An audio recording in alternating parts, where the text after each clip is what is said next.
यदा यदा हि धर्मस्य ग्लानिर्भवति Bharat अभ्युत्थानमधर्मस्य Krishna is the eighth avatar of Vishnu. If I tell you that Krishna won the war of Mahabharata by hypocrisy, let's get started.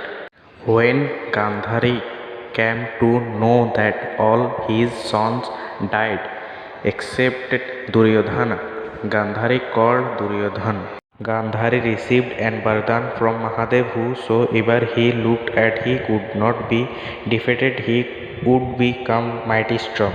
But Gandhari asked Duryodhana to come naked.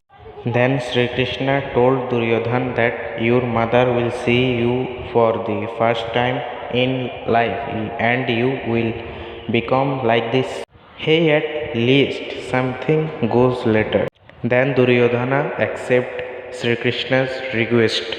Then when Gandhari looked at Duryodhana, Gandhari became very angry and Duryodhana realized that Krishna had cheated him.